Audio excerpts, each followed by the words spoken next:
Hello everyone, so the review that you're about to see is really a review of the physical product itself, this Into the Borderlands uh, book put out by Goodman Games. I don't really go into story information or really talk about the individual modules too much in this because really they are sort of straightforward dungeon crawls. And I don't want to get into spoiler territory, so this is a spoiler-free review. But I just finished recording the actual video itself, and honestly, I feel like I probably should have mentioned this at some point in there, so I'm going to do that here. So, like I said, I hope you enjoy this review of the actual Into the Borderlands book. I will say that the future installments in this series will probably go more into the module itself. But with this one, these are pretty much sort of your prototypical dungeon crawls, so I didn't want to spoil too much there. So with that in mind, I hope you enjoy the review.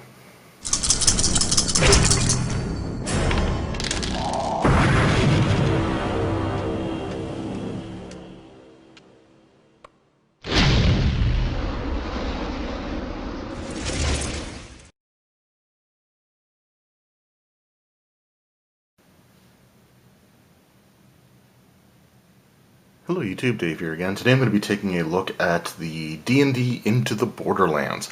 This is the first volume in the original Adventures Reincarnated series by Goodman Games, and this features the modules B1 In Search of the Unknown and B2 Keep on the Borderlands in their original versions, as well as including a 5th edition conversion, as well as a few other goodies. Initially, this wasn't something I was planning on really picking up since I have the copies of B1 and B2 already. However, there were other books in this series that I was really interested in getting, and since they are all numbered, as you can see on the top corner here, as well as on the spine here, I just really didn't want to see having issue 3 of something on my shelf, but no 1 and 2. And I was able to actually find these at a price that was significantly cheaper than I was really expecting it to be, and that was the store selling it at full retail, like not a sale or anything else. So we're going to look through this, not necessarily every single page, because this is like a near 500-page book, but we will look through a fair amount here, get an idea for what's included, and give my thoughts at the end. So first thing that we have here on the inside of the front cover, as well as on the inside of the back cover, we have a collection of maps, which is always great. Interestingly enough, it looks like the maps from B2 are in the front, and the maps for B1 seem to be in the back, which is an interesting way of doing it, but it actually makes sense as we sort of start going through, and we'll see why that is as we go through the book itself. But here we go. So we have our table of contents. So the first chapter is introduction. Introduction also includes some like essays or some other like interviews and stuff like that, which we'll have a look at here. Then we have chapter 2, which is the module B1, In Search of the Unknown, original publication, and there are going to be 2 versions of it included here. With one of the initial printings and then one of the later ones. There's also going to be some stocked examples of the dungeon. Then we have B2, the original publication, and chapter 4, and then chapters basically 5 throughout the rest of the book are essentially the 5th edition D&D conversions, which include the original adventure locations plus a bunch of new ones. For example, there are additional encounters, the Borderlands, which gives you some new things to work with, new magic items, new monsters, characters, hirelings, followers, and a cover guide. So in here we have, like I said, a collection of little essays or prefaces, forewords, just a lot of people talking about what these modules meant to them, growing up, and how it influenced their involvement in Dungeons and Dragons, including the foreword by Luke Gygax, one of Gary Gygax's children. It's really cool to see his thoughts on it there. And then we have Mike Merles, as well as just some other individuals that are members of the Goodman Games team, and just sort of what this meant to them and how they enjoyed working on the conversions and things like that. And then we get into the Goodman Games interview with Mike Carr, who was one of the individuals that was heavily involved with I think he was the author actually of B1, I think. We'll see that in a second. Anyway, so cool stuff there, and it's actually a pretty lengthy one. I haven't read the entirety of it. Yeah, Mike Carr wrote Into the Unknown, and the first thing sort of about this introductory chapter with these interviews and stuff, or these essays that people were writing about, it's interesting to see that very few people really mention B1 at all. Like, I know Mike Merles mentions it in a single sentence, I think, in his essay. And of course, the interview with Mike Carr would be focused heavily on it because he's the author of it. But it's still interesting to see that B1 is sort of a...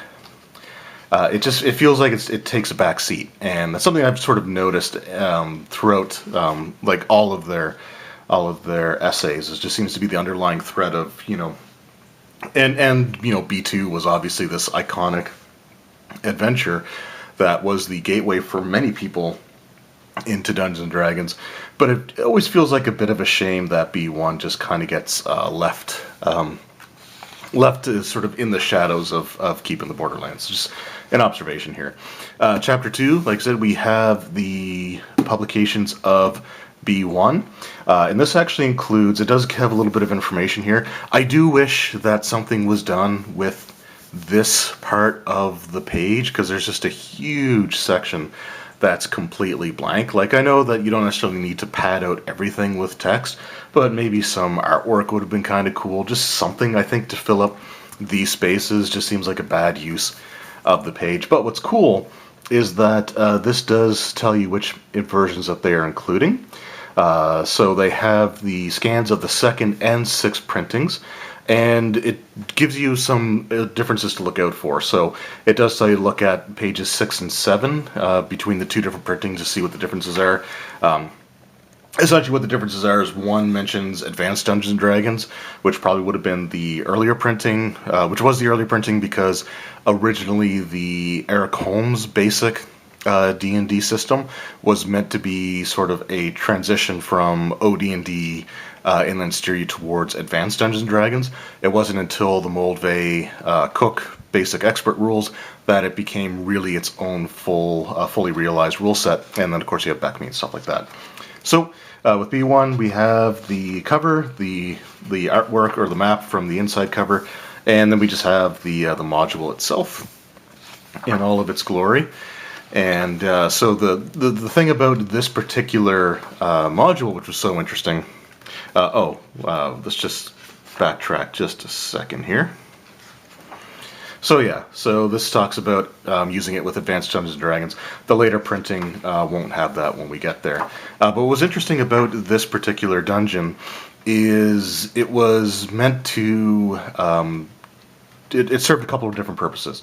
Number one, it was sort of an example of how you can make areas or make your dungeons really interesting. Like, there's just some unique, interesting rooms that this dungeon has in it, like the fungus room, or the room with the different colored pools and everything in it, and just some of the detail of the room descriptions itself is really fantastic. But the dungeon itself is also kind of a blank slate, which I think actually works really well if you wanted to adapt it for higher levels, because there's nothing really in there that forces it to be necessarily a low level, just which creatures they have listed as possible encounters. But the idea was for the dungeon master to read through and then to fill the dungeons however they wanted to. And I think that's sort of an interesting concept, and something that I kind of wish would come back in some form or another with a 5th edition adventure.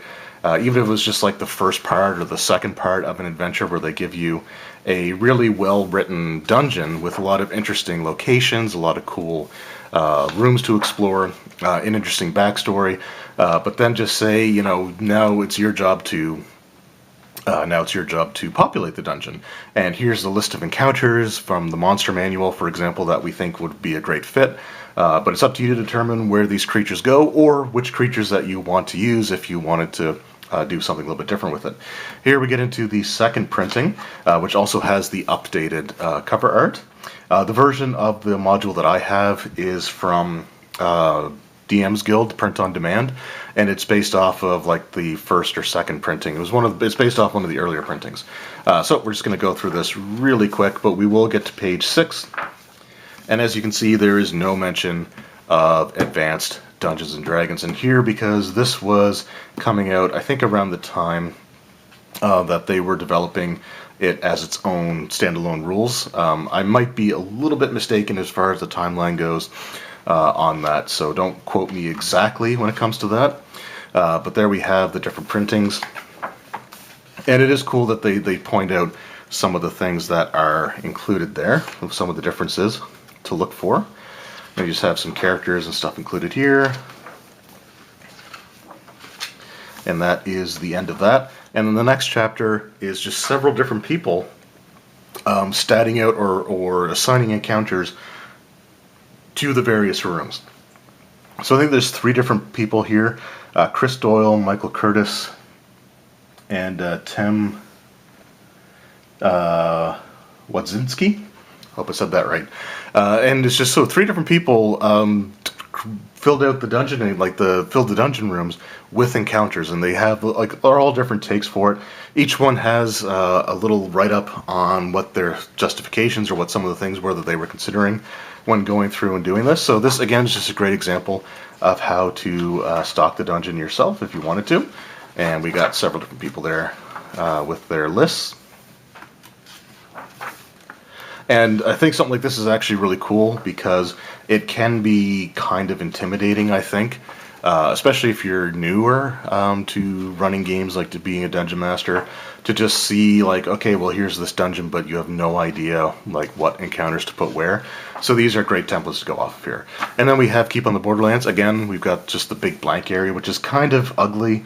Like I understand it at the end of a chapter, but at the beginning of a chapter, I don't know, I just wish there was something that they could have done in there.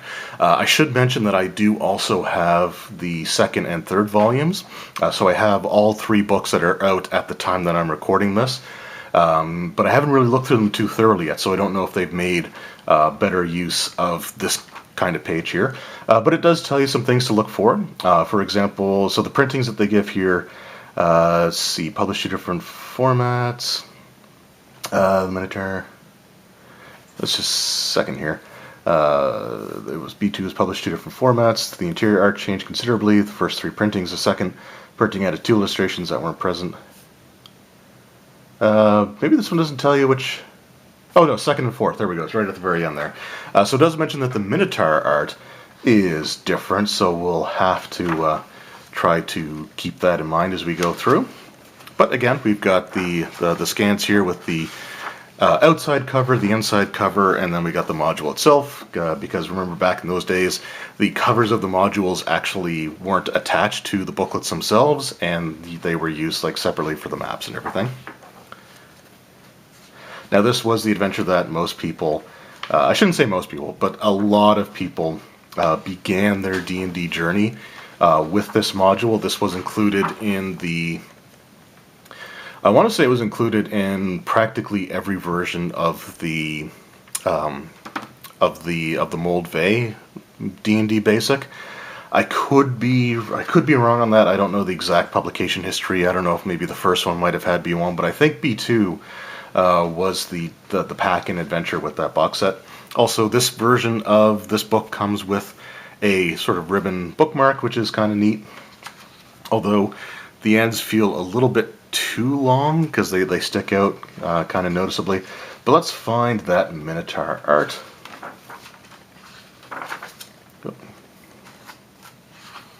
If we can. There he is. So this is the original Minotaur art.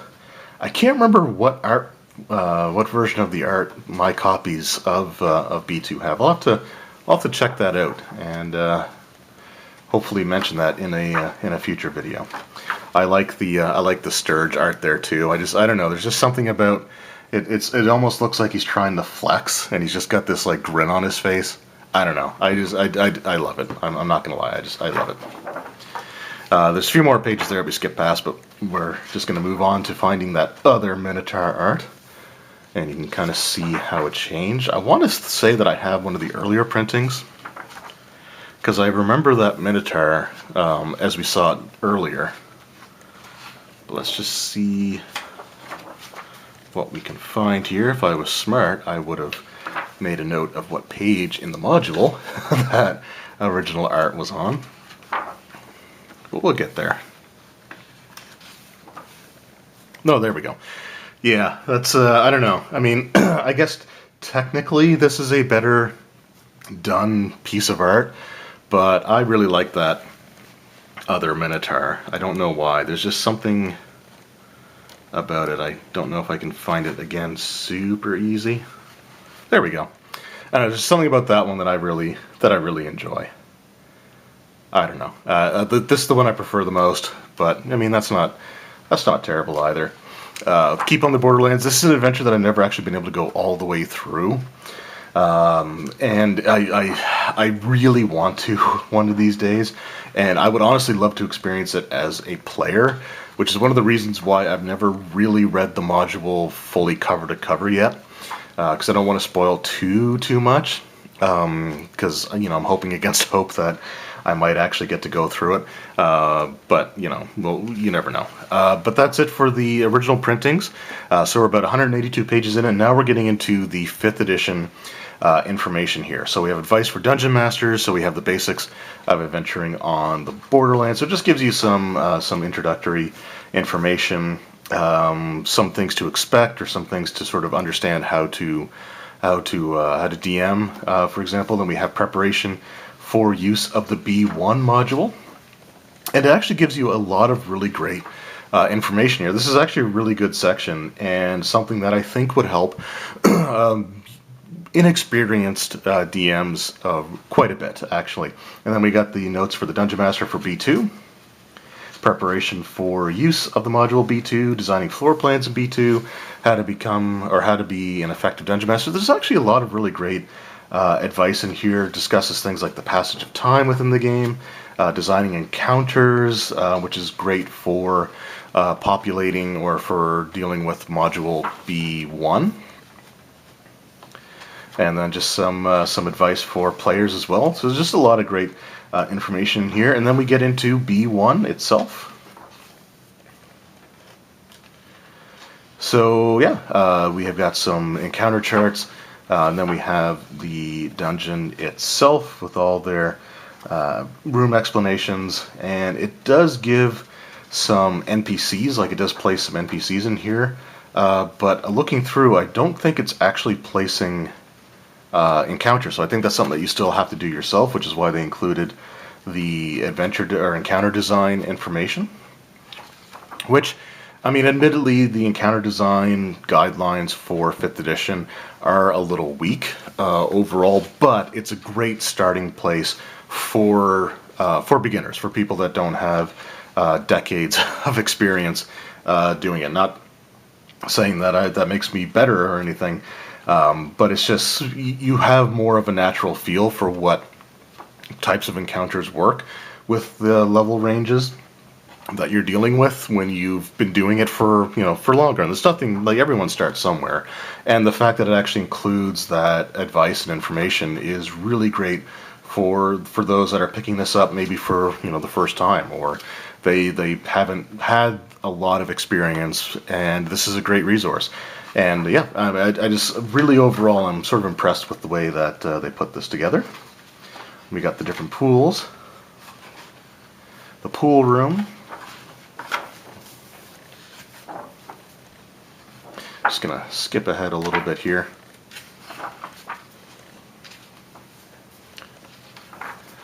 So again, quite a bit of write-up here for each of the modules. You got traps. This one does have some encounters in this area. And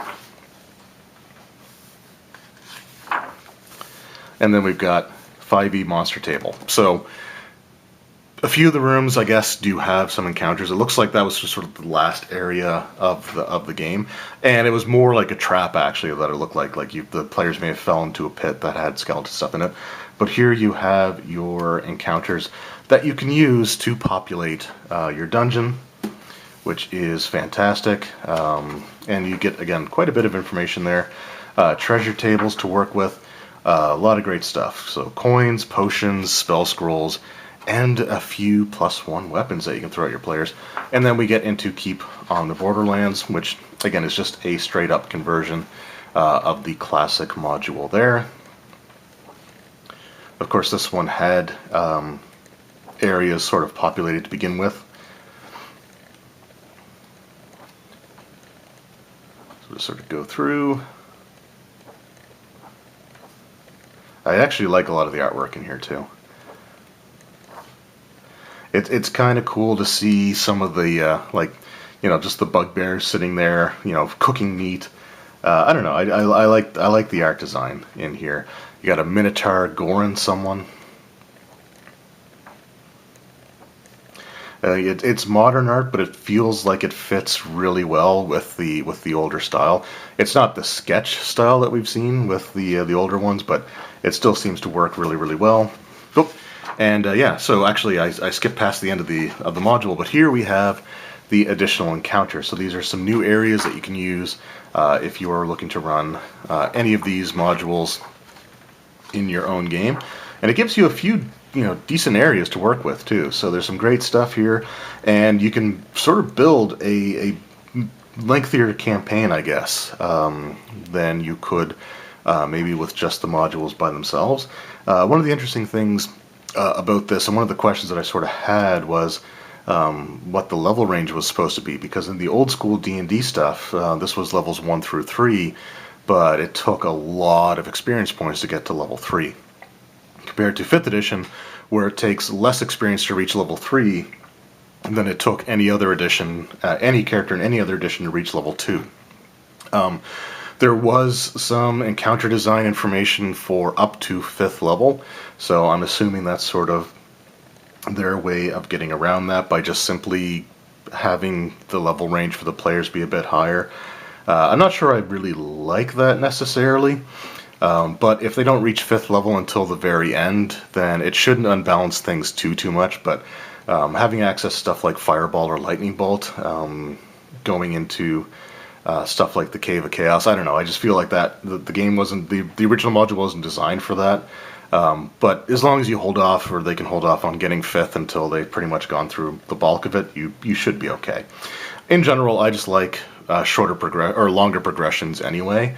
I kind of miss the idea of level ups feeling like an accomplishment instead of just, it's expected now because we've played, 2 sessions, I guess. I don't know. And then we get into our cover and map gallery. So this is the cover that I have for my print-on-demand version of B1. And then we're going to see the updated cover here. And the paper actually for the colored section here, the cover gallery, is more of a glossier finish than the rest of the book, but that's fine. You want these to be sort of decent quality. So this is the updated cover for B1 that I would actually really like to get a copy of this, like a version with this cover at some point.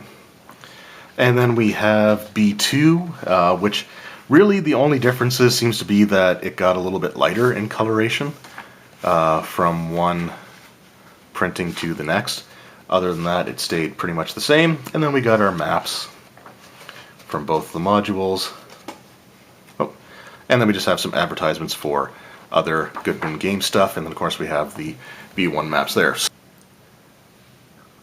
Alright, so that was my look through of Into the Borderlands by Goodman Games. So as for my thoughts, I really honestly kind of regret taking as long as I did to pick this up.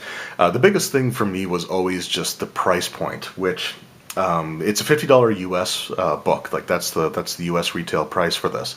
The Canadian price, with the conversion from US to Canadian, because I live in Canada and I deal with Canadian dollars, with the tax amounts being charged in my province, was going to put this near $80 to pick up originally if it was converted based off of US to Canadian dollars.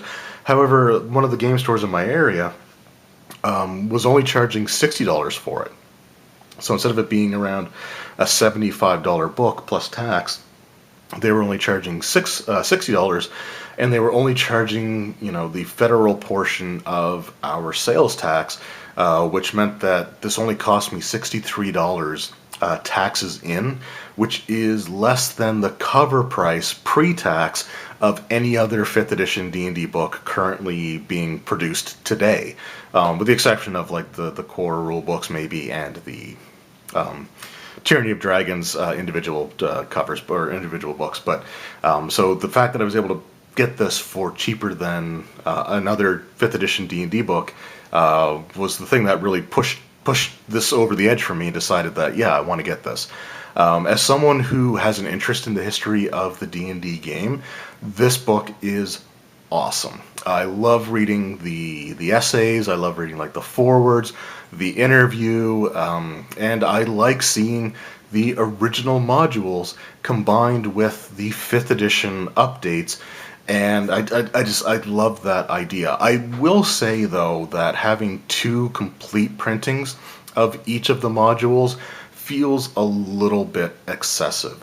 I think a better use of the space in this book would be to have a single printing, but then have a section that goes over the history of some of the changes that have happened with subsequent printings. Like, for example, with the difference between the Minotaur art and B2, for example, you could just have a page that's dedicated to that. Or if, new artwork was included that wasn't there before, or like differences to stat blocks were put in, you could just have a log of some of the changes. And based on like this change appeared starting in this printing, and then continued on, or maybe it was removed in the future sometime after. But I think that might have been a slightly better use of the page space in here, and ultimately may have cut down the price maybe just a little bit if they had gone with that, because you really don't need the 2 versions like in their entirety. You just really don't need them. Like, you could include like one of the earlier printings and then the log of changes, and I think that would have been sufficient. I will say that I really love the 5th edition conversion because, it just makes the book much more useful for today's players. Not everyone that's getting into 5th edition D&D now is going to want to go back and learn older systems. And from personal experience, I can tell you that for players that are used to the D20 system, and that's all that they've ever experienced, it is a bit of a shock for them to go back and try something much older. And I think, trying to get newer players that are just getting comfortable with 5th edition to go back and try something like D&D Basic might not necessarily go too well. But there's a lot of great information here for the 5th edition conversions. I also really like the inclusion of all the information for beginner DMs. For the 5th edition versions of the game. The original modules also give you a lot of great information within the modules themselves as well, but it's just a nice thing that they included it for the 5th edition conversions, and just having some new areas to really flesh out the air, to flesh out the region, I guess, to flesh out the world that you're putting this adventure into. It's just a nice touch, and I think that they did an outstanding job there. So overall, this is a really great book. As far as the target audience goes, I do sort of feel like this is something that is more aimed towards nostalgic players who experienced these modules back when they were kids and just getting into D&D, and this is something that they'd want to pick up because maybe their kids or nephews or nieces or just maybe a school, a gaming club sort of thing, but you've got some younger players that are looking to get into the hobby itself, and you think that this would be a great way to introduce them, and I think that it is. I really like the design ideas in these older modules. I think that they were really, really, really well done. And I just love them. Even though I've never been able to go through them in their entirety as a player, hopefully one of these days I'll get the opportunity to do that. But I think there's a lot of great stuff here. Now, if you are someone who is new to 5th edition Dungeons and Dragons, this is sort of where you're starting, or you're used to the D20 system. This is a great way to experience some of the history of the D&D game. But still being able to use it with your modern books. And so I do hope that there are some younger DMs out there that see this and maybe have heard Keep on their Borderlands from people that, like older family members or friends or what have you, that have sort of discussed it and decide to pick this up, because this is a really well put together book, and I think Goodman Games did really overall a fantastic job. So my hat's off to them, and I am glad that I finally decided to pick this up, as well as the other books in the series. So I'll be sort of giving you my thoughts on those individually as well. But anyway, with this one, I will say that they did an excellent job with it. And I'm really looking forward to spending some time going through the next two, which is book number 2 is The Isle of Dread, and book number 3 is the reason that I wanted to get this series in the first place, because that is Expedition to the Barrier Peaks. Anyway, I just want to thank you guys very much for watching. I hope you enjoyed, and I will see you next time. Take care.